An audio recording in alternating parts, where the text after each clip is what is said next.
Jules Verne. Chapter 21. J.T. Maston recalled. "It is they come back again," the young midshipman had said, and every one had understood him. No one doubted but that the meteor was the projectile of a gun club. As to the travellers which it enclosed, opinions were divided regarding their fate. "They are dead," said one. "They are alive," said another. "The crater is deep, and the shock was deadened." "But they must have wanted air," continued a third speaker. "They must have died of suffocation." "Burned," replied a fourth. "The projectile was nothing but an incandescent mass as it crossed the atmosphere." "What does it matter?" they exclaimed unanimously. "Living or dead, we must pull them out." But Captain Blomsberry had assembled his officers, and, with their permission, was holding a council. They must decide upon something to be done immediately. The more hasty ones were for fishing up the projectile, a difficult operation, though not an impossible one. But the corvette had no proper machinery, which must be both fixed and powerful, so it was resolved that they should put in at the nearest port, and give information to the gun club of the projectile's fall. This determination was unanimous. The choice of the port had to be discussed. The neighbouring coast had no anchorage on 27° latitude. Higher up, above the peninsula of Monterey, stands the important town from which it takes its name. But, seated on the borders of a perfect desert, it was not connected with the interior by a network of telegraph wires, and electricity alone could spread these important news fast enough. Some degrees above opened the bay of San Francisco. Through the capital of the gold country communication would be easy with the heart of the Union, and in less than 2 days the Susquehanna, by putting on high pressure, could arrive in that port. She must therefore start at once. The fires were made up. They could set off immediately. 2,000 fathoms of line were still out, which Captain Blomsberry, not wishing to lose precious time in hauling in, resolved to cut. "We will fasten the end to a buoy," said he, "and that buoy will show us the exact spot where the projectile fell." "Besides," replied Lieutenant Bronsfield, "we have our situation exact, 27 degrees 7 hours north latitude, and 41 degrees 37 hours west longitude." "Well, Mr. Blomsfield," replied the captain, "now, with your permission, we will have the line cut." A strong buoy, strengthened by a couple of spars, was thrown into the ocean.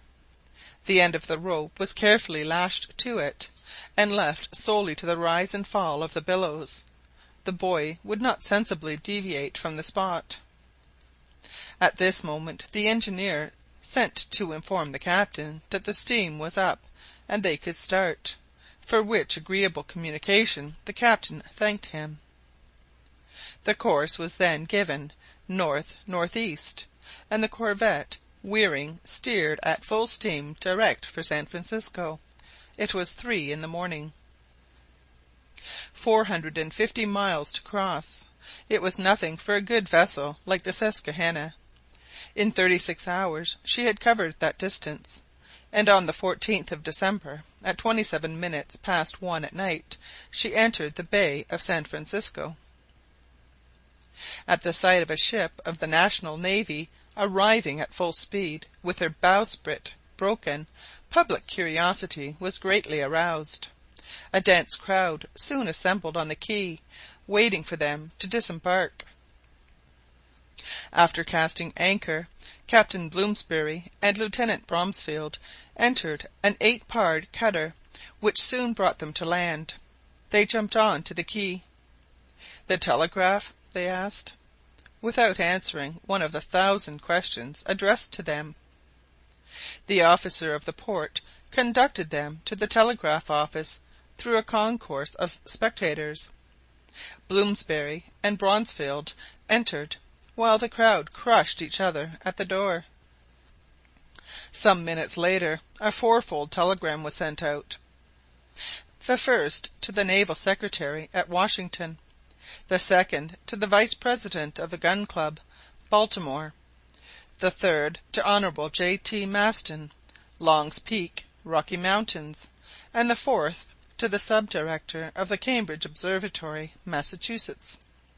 It was worded as follows: In 20° 7' north latitude and 41° 37' west longitude, on the 12th of December, at 17 minutes past 1 in the morning, the projectile of the Columbiad fell into the Pacific.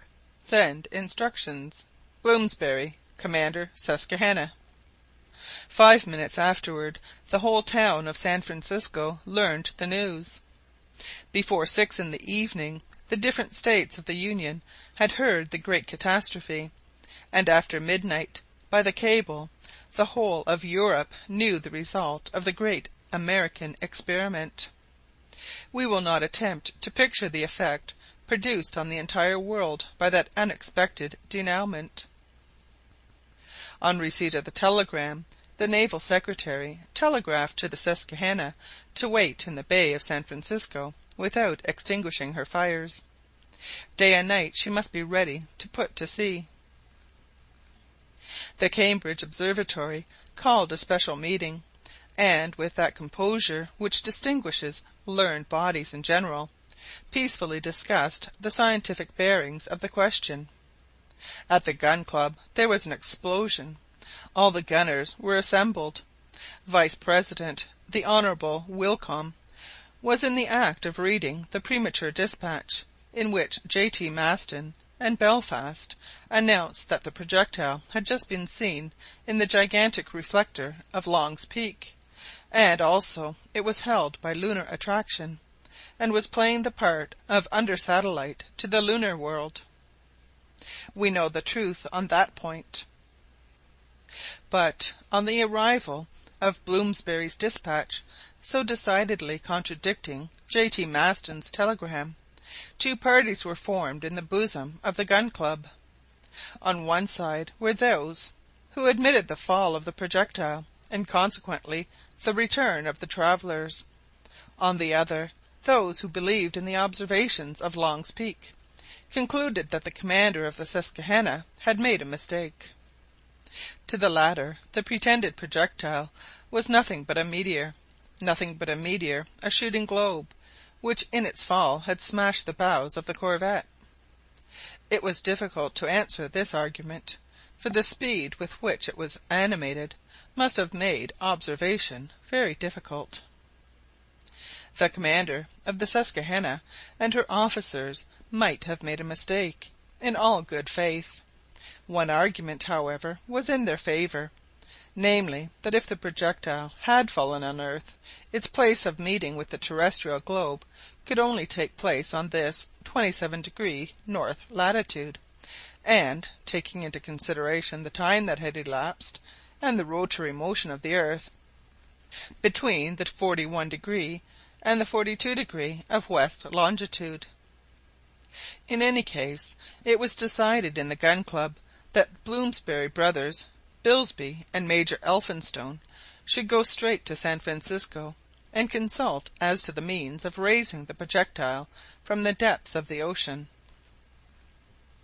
These devoted men set off at once, and the railroad, which will soon cross the whole of Central America, took them as far as St. Louis, where the swift mail coaches awaited them. Almost at the same moment in which the Secretary of Marine, the Vice President of the Gun Club, and the Sub-Director of the Observatory received the dispatch from San Francisco, the Honourable J.T. Maston was undergoing the greatest excitement he had ever experienced in his life, an excitement which even the bursting of his pet gun, which had more than once nearly cost him his life, had not caused him. We may remember that the Secretary of the Gun Club had started soon after the projectile, and almost as quickly, for the station on Long's Peak in the Rocky Mountains, J. Belfast, Director of the Cambridge Observatory, accompanying him. Arrived there, the two friends had installed themselves at once, never quitting the summit of their enormous telescope. We know that this gigantic instrument had been set up according to the reflecting system, called the English front view. This arrangement subjected all objects to but one reflection, making the view consequently much clearer. The result was that, when they were taking observation, J.T. Maston and Belfast were placed in the upper part of the instrument, and not in the lower, which they reached by a circular staircase, a masterpiece of lightness, while below them opened a metal well terminated by the metallic mirror, which measured 280 feet in depth. It was on a narrow platform placed above the telescope that the two savants passed their existence, execrating the day which hid the moon from their eyes, and the clouds which obstinately veiled her during the night. What then was their delight when, after some days of waiting, on the night of the 5th of December, they saw the vehicle which was bearing their friends into space! To this delight succeeded a great deception, when, trusting to a cursory observation, they launched their first telegram to the world, erroneously affirming that the projectile had become a satellite of the moon, gravitating in an immutable orbit. From that moment it had never shown itself to their eyes, a disappearance all the more easily explained, as it was then passing behind the moon's invisible disk. But when it was time for it to reappear on the visible disk, one may imagine the impatience of the fuming J.T. Maston, and his not less impatient companion. Each minute of the night they thought they saw the projectile once more, and they did not see it.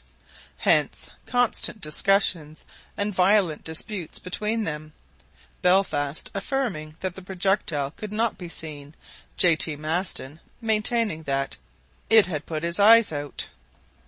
"It is the projectile," repeated J.T. Maston. "No," answered Belfast, "it is an avalanche detached from a lunar mountain."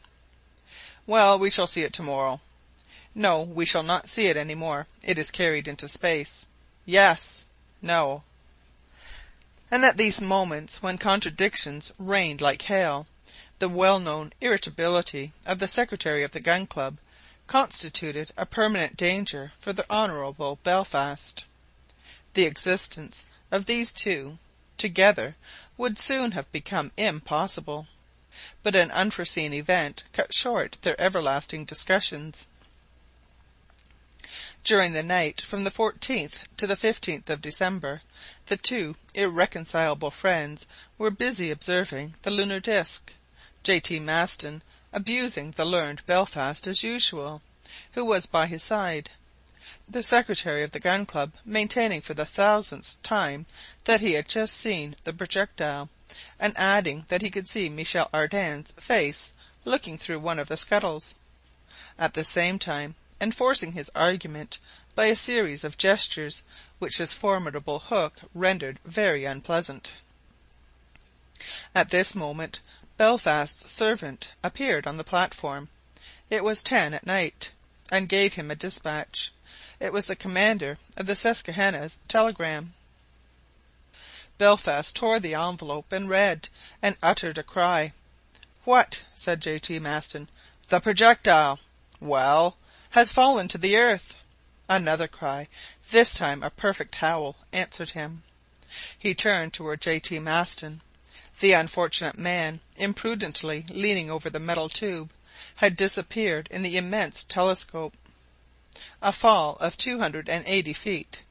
Belfast, dismayed, rushed to the orifice of the reflector. He breathed.